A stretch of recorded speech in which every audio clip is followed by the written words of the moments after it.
Navy seal এই নামটা তো তোমরা নিশ্চয়ই শুনে থাকবে। যদি বলা হয় পৃথিবীর সবচেয়ে টাফেস্ট এবং মোস্ট স্কিল মিলিটারি কমান্ডার কারা, তাহলে আমেরিকান নেভি সিলের নাম থাকবে টপ লিস্টে।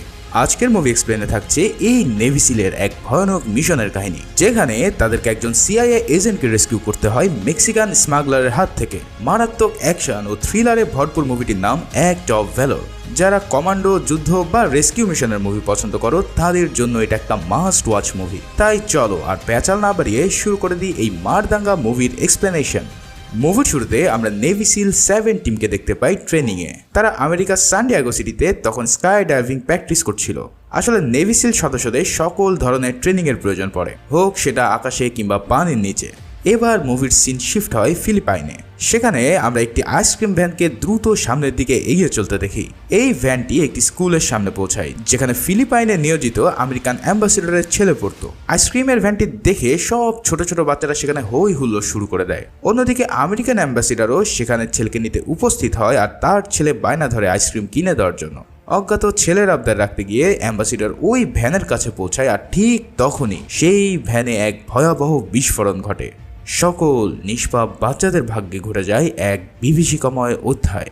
আসলে এই বোমা বিস্ফোরণে সাবাল নামের একজন রাশিয়ান লোকের হাত ছিল, কিন্তু সে কেন এটা করেছে তা আমরা কিছুক্ষণ পরেই জানতে পারবো। সিন এবার চলে যায় আমেরিকার একটি রেস্টুরেন্টে।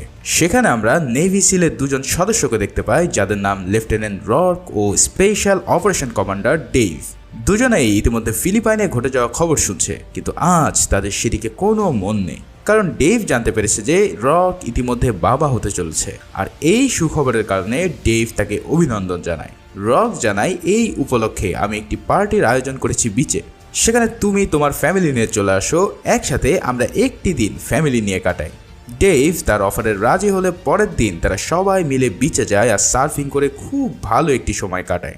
আসলে তাদেরকে কিছুদিনের মধ্যে আবারও মিশনে যেতে হবে, তাই আজকের দিনটা সম্পূর্ণ ফ্যামিলির জন্য বরাদ্দ রাখে তারা। বিদায়ের দিনে রক তার সন্তান সম্ভবা স্ত্রীর কাছে আবারও ফিরে আসার প্রতিজ্ঞা করে তার কাছ থেকে বিদায় নেয়। এবার মুভির সিন শিফট হয় কোস্টারিকাতে। সেখানে একটি অরফ্যানেজে একজন বড় চুলওয়ালা লোকের আবির্ভাব হয়, যার নাম ক্রিস্টো। তাকে দেখা যায় বাচ্চাদের সাথে খুব ভালো সময় পার করতে। এই অরফানেজে লিসা মরিস নামের একজন নার্স ছিল। সে ক্রিস্টোকে দেখে হাসি মুখে তাকে স্বাগত জানায়। আসলে ক্রিস্টো ছিল একজন বিরাট ড্রাগ মাফিয়া, যে কিনা কয়েক বছর ধরে সোশ্যাল ওয়ার্ক করছে, যাতে আমজনতার মাঝে তার পপুলারিটি সে বাড়াতে পারে। আর অন্যদিকে লিসাও কিন্তু বাস্তবে নার্স না, সে ছিল একজন আন্ডার কভার সিআইএ এজেন্ট, যে কিনা 2 বছর ধরে এই ক্রিস্টোর উপর নজর রাখছে। রাতে লিসার সাথে তার অন্য সিআইএ পার্টনার দেখা করতে আসে, আর লিসার সাথে আমেরিকানদেরকে দেখে ক্রিস্টোর গুপ্তচর তাদের ছবি তুলে নেয়। সকাল হলে লিসা আর তার কলিগ মিলে প্ল্যান করতে থাকে কিভাবে ক্রিস্টোকে থামানো যায়। ইতিমধ্যে লিসা জানতে পেরেছে যে এই ক্রিস্টো আর সাবালের মধ্যে কানেকশন রয়েছে এবং তারা বড় কোনো ধরনের মিশন পরিকল্পনা করছে। এসবের মাঝে তাদের অ্যাপার্টমেন্টে কলিং বেল বেজে ওঠে, আর দুজন লোক এসে প্রথমেই তার পার্টনারের মাথায় গুলি করে তার খুলি উড়িয়ে দেয়। তাদের প্রতিহত করার জন্য লিসা গান শট নেয়, কিন্তু অমন দানবদের সাথে সে কোনোভাবেই প্রতিরোধ গড়ে তুলতে পারে না। ফলে লিসাকে অজ্ঞান করে তারা কার্পেটে মুড়িয়ে নিয়ে যায় এক গোপন আস্তানায়। সেখানে দেখা যায় লিসাকে প্রচণ্ড মেরে তার মুখ একদম এবড়ো থেবড়ো করে দেওয়া হয়েছে। তখনই ক্রিস্টো তার কাছে ফোন দিয়ে বলে, আমি জানি তুমি লোকাল কেউ না, তুমি হচ্ছ একজন সিআইএ এজেন্ট, তাই তোমার ভিতরে সব খবর আমাকে দ্রুত বলে দাও, অন্যথায় আরও অনেক ধরনের আদর আপ্যায়নের ব্যবস্থা তোমার জন্য করা হবে। যেহেতু লিসা অনেক ট্রেন্ড একজন সিআইএ এজেন্ট, তাই এত সহজে সে মুখ খোলে না, ফলে তার উপরে ব্যাপক হারে নির্যাতন শুরু হতে থাকে। ও ভালো কথা, তোমাদের অনেকেরই তো বই পড়ার অভ্যাস আছে, তাই না? কিন্তু এই ইন্টারনেটের যুগে বই পড়া সবসময় হয়ে ওঠে না। আচ্ছা, যদি তোমার প্রিয় বইটি অনলাইনে অনেক সুন্দর ভয়েস ওভার ও ব্যাকগ্রাউন্ড মিউজিক দিয়ে অডিও বুক হিসেবে পেয়ে যাও, তাহলে কেমন হয়? ঠিক এই বিষয়টি মাথায় রেখে কাব্যিক নামের বাংলাদেশের জনপ্রিয় অডিও বুক অ্যাপ তোমাদের জন্য নিয়ে এসেছে দারুণ সব অফার। এই অ্যাপে তুমি ড্রামা, রোম্যান্স, অ্যাডভেঞ্চার, উপন্যাস বা ধর্মীয় হাজারো বই পেয়ে যাবে নিমিষেই। কাব্যিকের মাসিক সাবস্ক্রিপশন ফি 70 টাকা। তবে আমার ভিউয়ার্স হিসেবে তুমি যদি আমার প্রোমো কোড CNET20 ব্যবহার করো, তাহলে মাত্র 20 টাকায় প্রথম মাসের সাবস্ক্রিপশন পেয়ে যাবে। তাই আর দেরি কিসের, এক্ষুনি গুগল প্লে স্টোর থেকে ডাউনলোড করে নাও কাব্যিক অ্যাপ, আর CNET20 প্রোমো দিয়ে রেজিস্ট্রেশন করে উপভোগ করতে থাকো সব প্রিমিয়াম কন্টেন্ট। প্লে স্টোরের লিঙ্ক এই ভিডিওর ডেসক্রিপশন ও পিন কমেন্টেই তোমরা পেয়ে যাবে। তো চলো এবার গল্পে ফিরে যাই। ইতিমধ্যে সিআইএ এজেন্টকে কিডন্যাপ করার কাহিনী জেনে যায় নেভি সিলের কর্মকর্তারা। এখানে এক ব্রিফিংয়ে তারা জানায় ক্রিস্টো একজন ইহুদি আর সাবাল একজন রাশিয়ান চেচেন যোদ্ধা। তারা ছোটবেলা থেকেই একে অপরের ঘনিষ্ঠ বন্ধু ছিল, কিন্তু বর্তমানে তাদের দুজনের মধ্যে ঘোর আমেরিকা বিরোধী মনোভাব জন্ম নিয়েছে। শাবাল কোনো ধরনের টাকা কিংবা ক্ষমতার লোভে এই দেশের ক্ষতি করতে চায় না। সে মন থেকেই আমেরিকানদের ঘৃণা করে বিধায় সে যে কোনো মূল্যেই এই দেশকে পঙ্গু করতে চায়। এই ব্রিফিংয়ে সিনিয়র চিফ ওটো জানায় তাদের মধ্যকার কানেকশন ডিটেলস বের করার কারণেই লিসাকে অপহরণ করেছে ক্রিস্টো। আমাদের সোর্সের মতে তারা লিসাকে একটা দুর্গম জঙ্গলের মধ্যে আটকে রেখেছে। যেহেতু তারা ড্রাগ মাফিয়া, তাই তাদের কাছে ভারী অস্ত্র যেমন সোভিয়েতের তৈরি ডিস্কাও থাকতে পারে। কেজিএফ এর এই সিনে আমরা যেটাকে বাড়িমা বলে দেখেছিলাম, আসলে এটাই হলো সোভিয়েত ইউনিয়নের তৈরি হ্যাভি মেশিন গান ডিস্কা। যাই হোক, এই সব ডিটেলস শুনে সবাই তাদের নিজেদের মতন প্রিপারেশন নিয়ে রওনা দেয় লিসা মরিসকে রেস্কিউ করার জন্য। ব্ল্যাক বিয়ার্ড নামের এই টিমটি রাতের অন্ধকারে প্রথমে প্লেন থেকে স্কাই ডাইভ দিয়ে সরাসরি জঙ্গলের মধ্যে গিয়ে উপস্থিত হয়। নেভি সিল তাদের অসামান্য দক্ষতায় একদম নিঃশব্দে জঙ্গল মারিয়ে সামনের দিকে আগাতে থাকে। এক খালের কাছে এসে টিম হোল্ড করে আর বেজের সাথে কন্ট্যাক্ট করে তারা জানতে পারে সকাল পর্যন্ত তাদেরকে অপেক্ষা করতে হবে এই মিশনের জন্য, কারণ তাদের ব্যাকআপ টিম সকাল 6টায় উপস্থিত হবে এই মিশনের শেষ করে তাদেরকে এক্সিট করার জন্য। সকাল হলে একটি হেলিকপ্টার সেই ফরেস্টের মধ্যে তাদের সেকেন্ড টিমকে আনলোড করে। হেলিকপ্টার থেকে দুটো পোর্টেবল স্পিড বোট তারা নদীতে নামিয়ে দেয়। এখানে পুরো একটি রেস্কিউ টিমকে আমরা দেখতে পাই, যাদের কাছে ছিল অত্যন্ত ভারী সব মেশিন গান। এছাড়াও যাবার সময় তারা একটি ড্রোন আকাশে উড়িয়ে দেয়, উপর থেকে যেন সব কিছু মনিটরিং করা যায়। এবার সেকেন্ড টিম ব্ল্যাক বিয়ার টিমকে জানায় তারা এখনো 20 কিলোমিটার দূরে আছে, তাই তারা কাছাকাছি না আসা পর্যন্ত এই মিশন যেন তারা শুরু না করে। কিন্তু একটু পরেই দেখা যায় ক্রিস্টোর লোকজন আবারও লিসাকে টর্চার করা শুরু করে দিয়েছে। এবার তার একটি ড্রিল মেশিন দিয়ে তার হাতের তালু ছিদ্র করে দিলে লিসার আত্মচিৎকারে পুরো জঙ্গলের আকাশ কেঁপে ওঠে। এমন ভয়াল চিৎকারে মেইন টিম আর অপেক্ষা করতে চায় না, কারণ যে কোনো সময় তারা হয়তো তার জীবন নিয়ে নিতে পারে। এই ভেবে নেভি সিল টিম সিদ্ধান্ত নেয় তারা সেকেন্ড টিমের জন্য অপেক্ষা না করেই নিজেরাই এই মিশন শেষ করে লিসাকে উদ্ধার করবে। ডেভ ও তার স্নাইপার লোকেশনের দূর থেকে হোল্ড পজিশনে থাকে আর বাকি টিম মেম্বারদেরকে সামনের দিকে পুশ করার জন্য অর্ডার করে। স্নাইপার তার স্কুপ দিয়ে দেখে নেয় সেখানে প্রায় 4-5 জন গানম্যান বাইরে অবস্থান নিয়েছে। তাদের উপর সে টার্গেট অন রাখলে বাকি টিম এবার সেই খালে নেমে পড়ে আর একদম নিঃশব্দে সাঁতরে সামনের দিকে আগাতে থাকে। কুমির যেমন ধীর স্থিরভাবে শিকারের দিকে এগিয়ে যায়, ঠিক তারাও এক ডুব দিয়ে পৌঁছে যায় এনিমির খুব কাছাকাছি। উপরে থাকা ড্রোন থেকে লেফটেন্যান্ট সব গানম্যানের পজিশন ক্যালকুলেশন করে নেয় আর স্নাইপারকে ফায়ারিং এর নির্দেশ দেওয়া মাত্রই সে শট নিয়ে একজন গার্ডকে খেয়ে দেয়। তবে মজার ব্যাপার হচ্ছে গুলির আঘাতে সেই গানম্যান পানিতে পড়ে যাওয়ার আগেই পানির নিচে থাকা নেভি সিল তাকে ধরে ফেলে, যাতে তার পড়ে যাওয়ার শব্দে কেউ টের না পায়। বুঝতেই পারছো কি সাইলেন্ট কিলার এই নেভি সিল টিমটি। তাদের টার্গেট হচ্ছে কেউ কিছু বুঝে ওঠার আগেই অর্ধেক গার্ডদেরকে খতম করা। তাই সাইলেন্সার লাগানো স্নাইপার রাইফেল দিয়ে তার খালের অন্য পার থেকে একে একে বাইরে থাকা সব গার্ডগুলোকে ডাউন করতে থাকলে পানির নিচ থেকে অন্য সদস্যরা এবার ডাঙায় উঠে পড়ে। কিন্তু একজনকে ডাউন করার সময় ওই গার্ডের কাছে থাকা পানির বোতল নিচে পড়ে গেলে সেটা শব্দে বাকি টেররিস্টরা বুঝে ফেলে তাদের উপর অ্যাটাক চালানো হচ্ছে। তাই বাকি টিম ঘরের মধ্যে প্রবেশ করার সাথে সাথেই তাদের উপর এবার হামলা চালিয়ে বসে ক্রিস্টোর লোকজন। এই অতর্কিত হামলায় নেভি সিলের একজনের চোখে গুলি লাগে আর সে সেখানে ডাউন হয়ে পড়ে। উপরে ড্রোন দিয়ে স্নাইপার বাইরে বের হওয়া সবগুলোকে পাখির মতন কিল করতে থাকে আর অন্যদিকে ঘরের মধ্যে উপস্থিত নেভি সিল টিম ও ক্রিস্টোর গ্যাংয়ের মধ্যে ব্যাপক ফায়ারিং শুরু হয়। কিন্তু নেভি সিল বলে কথা, মাত্র কয়েক মিনিটের মধ্যেই তাদের অসামান্য দক্ষতায় টেররিস্টরা কিছু বুঝে ওঠার আগেই সবাইকে খতম করে দেওয়া হয়। এরপর তারা লিসা মরিসের সন্ধান পায় আর তার কাছে গিয়ে জানায়, ভয় নেই, আমরা তোমাকে উদ্ধার করতে এসেছি। কিন্তু এটাই যে লিসা মরিস তা ভেরিফাই করার জন্য লিসার কাছে তার মায়ের নাম ও ঠিকানা জানতে চাইলে লিসাও একদম সঠিক উত্তর দেয়। ফলে নেভি সিল 100% কনফার্ম হলে তারা লিসাকে গাড়িতে করে নিয়ে যাওয়ার জন্য প্রস্তুতি নেয়। তবে ততক্ষণে ড্রোনের মাধ্যমে ডেভ দেখতে পায় 2টা অস্ত্রসজ্জিত গাড়ি তাদের টিমের দিকে ধেয়ে আসছে। এই ইনফো শোনার পর লেফটেন্যান্ট সবাইকে জানিয়ে দেয়, আমাদের হাতে একদম সময় নেই, দ্রুত এখান থেকে বের হতে হবে। অন্যদিকে রড ডেভ ও স্নাইপারকে বলে, তোমরা দ্রুত এক্সিট পয়েন্টে উপস্থিত হও, আমরা যাওয়ার পথে তোমাদেরকে পিক করে নেব। এই বলে তারা লিসাকে নিয়ে একটি গাড়িতে করে রওনা দেয়। তবে বের হওয়ার সাথে সাথেই তাদের সাথে ক্রিস্টোর লোকজনের দেখা হয়ে যায় আর শুরু হয় এক মারাত্মক রেসিং। মুহুর্মুহু ফায়ারিং করে তারা সামনের দিকে আগাতে থাকে। কিন্তু একটা সময় দেখা যায় তাদের গাড়ি কোনোভাবেই পিক আপ পয়েন্টে দাঁড়াতে পারে না। তাই টিম এবার ডেভকে বলে তোমরা সেকেন্ড এক্সিট পয়েন্টে যাও, আমাদের এখানে প্রচুর ফায়ারিং হচ্ছে। এটা শুনে দুজন সেকেন্ড পিক আপ পয়েন্টে উপস্থিত হলে স্নাইপার তার কাছে থাকা রকেট লঞ্চার দিয়ে একটি গাড়ি উড়িয়ে দেয়, আর বাকি টিম তাদের অবশেষে গাড়িতে তুলতে সক্ষম হয়। কিন্তু এরপরেই দেখা যায় আরও 3টা সশস্ত্র গাড়ি তাদের পিছু নিয়েছে। ইতিমধ্যে মাইক নামে সেই সোলজারের জ্ঞান ফিরে এসে আতঙ্কে চিৎকার করতে থাকে।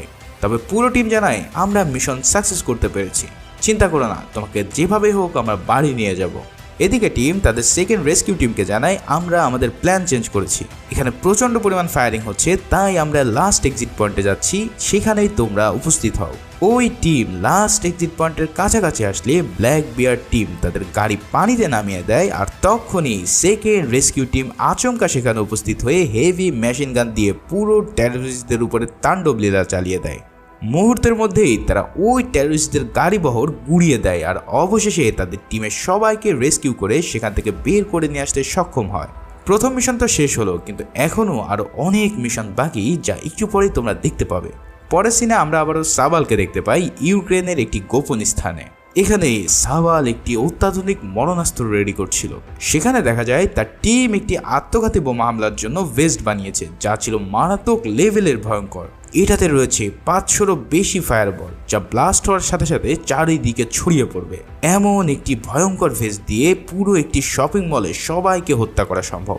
কিন্তু সবচেয়ে ভয়ানক ব্যাপার হচ্ছে এই অস্ত্রটি তৈরি সিরামিক বল দিয়ে, তাই কোনো মেটাল ডিটেক্টরের ক্ষমতা নেই একে ডিটেক্ট করা। ফলে যে কোনো জায়গায় এটা পরে নির্বিঘ্নে সিকিউরিটি ফাঁকি দেওয়া সম্ভব। এই সব দেখে সাবাল অনেক এক্সাইটেড হয়, আর তার অ্যাটাক প্ল্যান শেয়ার করার জন্য চলে যায় ক্রিস্টোর কাছে। তবে ক্রিস্টো তাকে জানায় ইতিমধ্যে সিআইএ তাকে নজরদারিতে রেখেছে, ফলে এই মুহূর্তে সে তার পরিবারের কথা চিন্তা করে কোনো ধরনের রিস্কের মধ্যে জড়াতে চায় না। ক্রিস্টো বলে আমরা আর কিছুদিন অপেক্ষা করি, তারপর হামলা চালাই। কিন্তু এসব শুনে সাবালের মাথা পুরোই খারাপ হয়ে যায়, আর সে ক্রিস্টিকে হুমকি ধামকি দিতে থাকে। তার কথা হচ্ছে তুমি নিজের স্বার্থের জন্য এখন পিছনে যাচ্ছ, কিন্তু আমি এই হামলা করেই ছাড়বো। তুমি আমার সাথে থাকলে ভালো, না থাকলে আরও ভালো। এই বলে সাবাল সেখান থেকে চলে যায়, আর মুভির সিন শিফট হয় সিআইএর বেস ক্যাম্পে। এখানে সিনিয়র চিফ ওটো রক ও ডেভকে জানায় আমরা লিড পেয়েছি, তাতে দেখা যাচ্ছে সাবাল আর ক্রিস্টো বড় কোনো একটি অ্যাটাকের প্ল্যান করছে। সাবাল চায় আমেরিকানদের মারতে, আর ক্রিস্টো তাকে হেল্প করবে কিভাবে আমেরিকাতে তার টিম নিয়ে সে প্রবেশ করবে। তাই প্রথমে আমাদেরকে ক্রিস্টোকে ধরতে হবে। আমি মোট 3টা সিল টিমকে অ্যাক্টিভ করছি এই কাজের জন্য। প্রথম টিমটি যাবে সোমালিয়ায়, যেখান থেকে সাবাল তার দল বল নিয়ে রওনা হবে মেক্সিকোর উদ্দেশ্যে। তারা কি করছে বা কতজন রয়েছে সাবালের সাথে, এটা অ্যানালাইসিস করবে টিম 1। টিম 2 এর কাজ হবে ক্রিস্টোকে অ্যারেস্ট করা, আর টিম 3 থাকবে মেক্সিকো আমেরিকা বর্ডারে। যেহেতু সাবাল আমেরিকায় ঢোকার জন্য মেক্সিকোতে আসছে, তাই সে এমন একটি ভয়ানক লুপহোল ব্যবহার করবে যেখানে আমাদের নিয়ন্ত্রণ একদম নেই বললেই চলে। তাই ওখানে আমাদের যেভাবেই হোক সাবালকে আটকাতে হবে। পুরো প্ল্যান শুনে ডেভ ও রড তাদের প্রস্তুতি নিতে থাকে মিশনে যাওয়ার জন্য। এখানে রড ডেভকে একটি চিরকুট দেয় আর বলে যদি আমি মিশন থেকে না ফিরে আসি তাহলে এটা আমার ফ্যামিলিকে দিয়ে দিও। রড এসব শুনে হেসে উড়িয়ে দেয় আর বলে আরে স্যার, তোমাকে না নিয়ে আমি বাড়িই ফিরবো না।